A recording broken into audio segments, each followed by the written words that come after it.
The person that we're going to talk to today is Braden Marstaller. He's a brand marketing associate from Cogo Labs. And I've known Braden for several years, and Braden has been a great supporter of PIOW and has come to a lot of our events. And we really appreciate his perspective. And as a new sponsor this year, we thought it would be a great idea to let Braden share a little bit about some of the work that they're doing there and his role in sort of moving the work forward. How are we doing today, Braden? Great. Thanks, Sean. I'm excited to be here, excited to talk a little bit about Cogo and sort of our journey in DE&I, especially in the last 2 years since I've been there. That sounds good. Thank you for agreeing. And thanks again for being a sponsor. First of all, how have you coped in 2020 and what are you hopeful for in 2021? Yeah, I think coping has been a lot of long walks. I think that was like the original quarantine hobby that everyone picked up. And I think I think a lot of people mention it, but hugs. Like I've always been a fan of hugs. And it's just at this point, I'm having conversations with anyone, like the person bagging groceries at the store I'm talking to about what I did over the weekend. Like I will latch on to any conversation possible. So more of those. I think even people who aren't really into hugs are going to be into hugs when this ends, don't you think? Yeah, definitely. All right, thanks for that. Tell me a little bit about your background and how you came to work at Cogo Labs. You said it's been a couple of years now, right? Tell us a little bit about how you got there and a little bit about the company. Yeah, so after college, I was doing social media for a tourism company in Portland, Maine. We were doing a lot of social media marketing. And I moved into this role at Cogo to really help them define sort of a narrative for their brand. So who their consumers are, who we're looking to hire, and a lot of sort of the brand marketing and identifying the tone, the voice, and really amplifying the brand through social media. And to give a little bit of context about who we are, Cogo Labs is a startup incubator. So we take companies all the way from the idea stage to the IPO stage, and we house them in our incubator. We provide them with resources such as branding, HR, analysts to take on the projects and things like that. And so essentially what will happen is when they grow large enough, they'll exit the incubator roughly 2 to 3 years after they enter the incubator. And we look for CEOs to take it on. So we kind of pitch it as like a reverse Shark Tank, where we already have the idea for the business model. We just need to hire people to do it. Wow. So we use all of our own data to find out what consumers really need to then create companies. Our most successful company was EverQuote, and they IPO'd in 2017. So we've had a few really good success stories, and we're continuing to kind of grow that portfolio out. How was that transition for you, coming from like sort of travel tourism into this kind of a company, which is probably pretty new for you, right?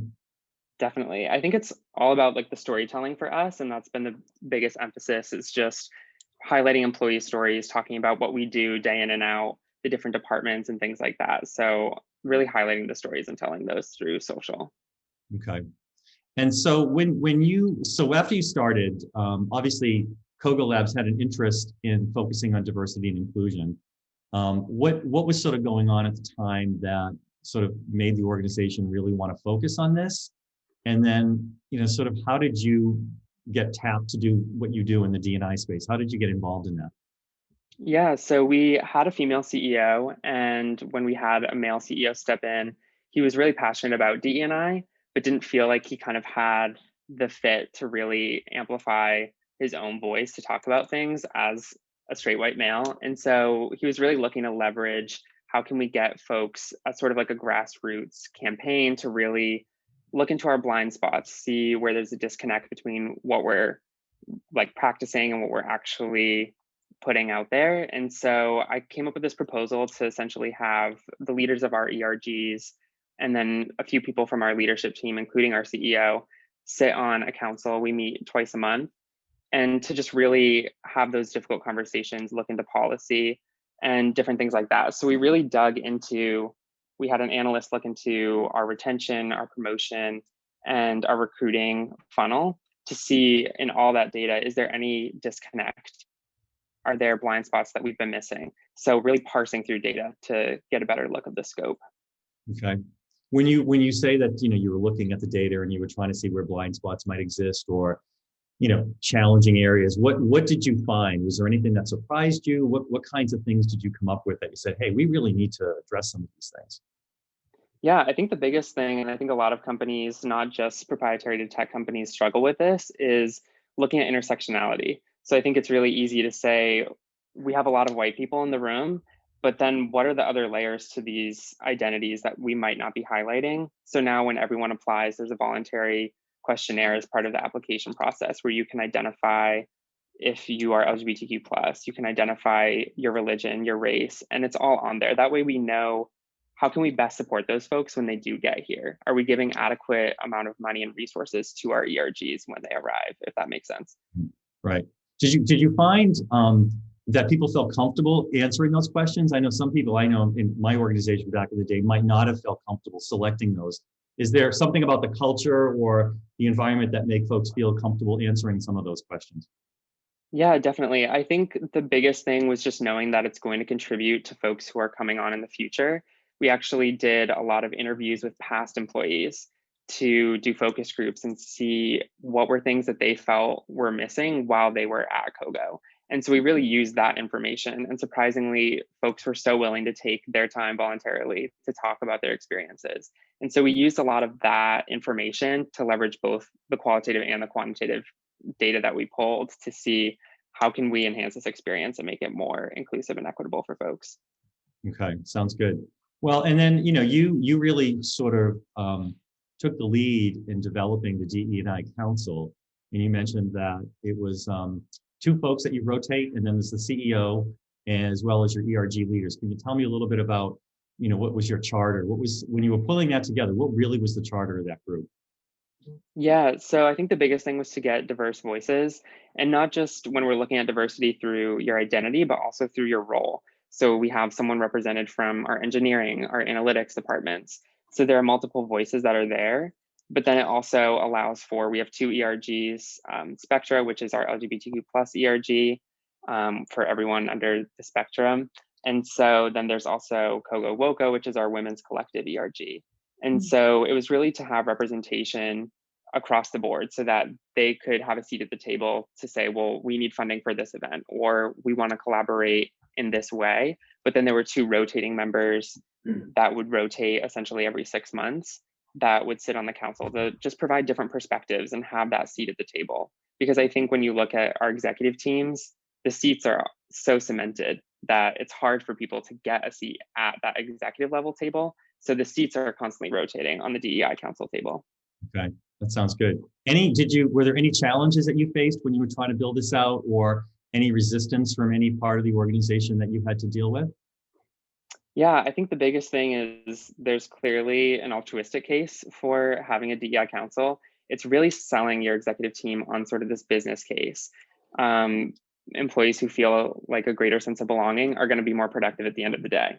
And you really have to sell that business case, and it's hard to not take it so personally, especially when you're part of a minority community, to feel like it's really personal to you.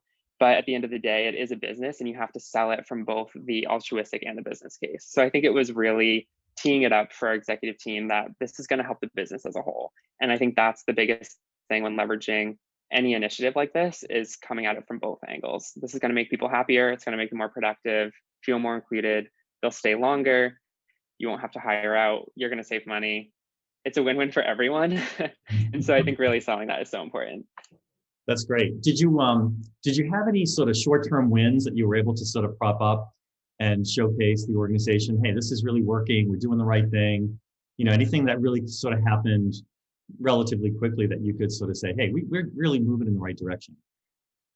Yeah, I think the biggest thing was we started with recruiting, really looking into that funnel and where we were sourcing candidates from, seeing that, oh, candidates coming from this source just happened to be a lot more homogenous with folks that we already have at the organization. But then it was also interviewing folks and seeing what are ways that we can help keep minority groups at Kogo. Like, what are the things that, why are they leaving faster from different minority groups? But then also, we recently hosted last year a Blackness in America event where we had speakers come in and talk about what is it like to not only be Black in America, but to be Black at work and to have that identity constantly coming up and be part of your work-life balance. So I think it's hosting those events and difficult conversations We have a weekly safe space lunch that I started last year with one of my colleagues. And essentially every week we allow 1 hour. Anyone can talk about anything they want to talk about. We provide trigger warnings, we have guidelines set up, and essentially it just allows people that space to feel like they can be really comfortable with their colleagues and they can really talk about things that are challenging, especially when they're really topical. So if we're talking about Asian American violence, we have a space where you can talk to your colleagues about that, especially if you're living in an environment where maybe you can't have those difficult conversations. You're having that open forum and dialogue to really approach those things and open up about them, which is great. That's awesome. Well, which is a nice segue into the creation of the employee resource groups. You touched a little bit on that. Do you want to tell us a little bit more about the groups that you formed and maybe some of the accomplishments that they've started to realize? Yeah, definitely. So we have a women's ERG and then Spectra, which is our LGBTQ plus ERG. And essentially both welcome everyone because we want everyone to be part of the conversation. For Spectra, a lot of things that I've done have tied in closely with the work that I do day to day. So having a blog series for people to talk about being out in tech. We did a blog series last year for Pride Month where people talked about what it was like to be out in isolation when you're at home and you're with maybe your family that you move back in with, or your roommates who maybe aren't as accepting, and really opening up anonymously or not about those experiences. And so providing those forums for people has been huge. And I think finding other ways that we're celebrating Pride outside of Pride Month. I recently created a resource guide that has films, podcasts, books, all the content that people can look up, places around to support that are LGBTQ plus owned. And then a little bit of history too for folks that don't know about Stonewall or things that maybe they haven't read up on. So creating that guide and distributing that out to the organization has been really helpful as well. And we do a lot of joint events. We're doing a drag bingo next month, which is going to be really fun. So finding ways that we can kind of intersect the two, but then keeping education solely at the front of everything that we do. So we're sending out a video about where did drag originate. Instead of just celebrating and having fun with the bingo, we're really trying to focus on education at the forefront of our initiatives. That sounds great. So can we borrow shamelessly that resource guide that you've developed? Yeah, Happy happy to send that out. here. Yeah, happy to send that to anyone that wants it. It's been really useful for us. And even now for the bingo event, we're getting food catered to people at their home. And we kind of have a list of, if you're in Boston, Cambridge, here's a great list of places where you can get food catered that's LGBTQ plus and women owned. That way we're kind of intersecting both. That's great. What is the Pride plan for this year? Have you guys started to think about that? Because we're all starting to think about that as well, I know. I know. I haven't really come up with one yet. We're kind of trying to figure out what that looks like. Definitely going to be a volunteering component. We've really been trying to engage with sort of local schools. I think representation, especially sort of successful tech representation for high schoolers, is so important. Seeing that you can succeed and be LGBTQ plus, and maybe there is a factor of bullying that we've been through in high school, but we've overcome it and we're succeeding in this way, and having different people from different fields. So looking sort of at a volunteering opportunity would be ideal for us remotely, however that works. Exactly. That sounds good. Hey, so have you gotten, I'm sure with all the success you've had with the ERGs and the events and the way you've engaged folks around this topic, what kind of feedback have you gotten have you done sort of some internal surveys to see if this is working, or people feel engaged, or people feel, positive about what you've been working on? Yeah, definitely.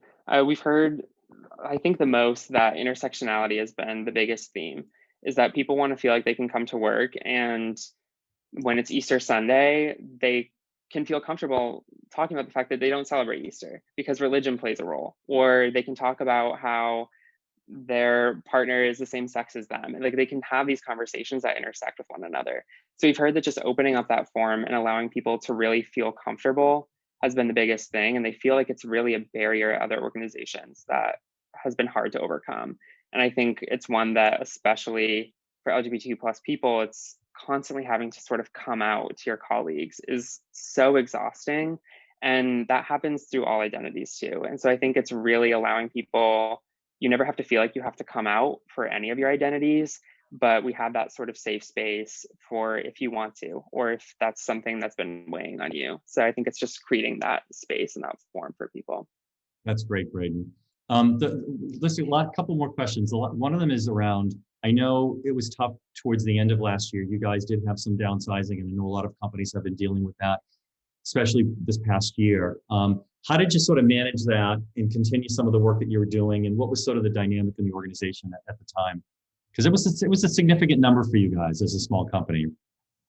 Yeah, definitely. I think undergoing a RIF is really hard, and it's something that is challenging to face. I think the benefit for us was that our CEO and sort of the DEI Council as a whole really did look at it really equitably. So if you look at the number of folks who were part of that RIF, it's not like greatly unequal number of women or to men ratio or anything like that. So I think that was at the forefront of the executive team's mind, which is, I think, really important. At the end of the day, they weren't just looking at, we have to get rid of people regardless of how they identify or if they're an asset to our culture.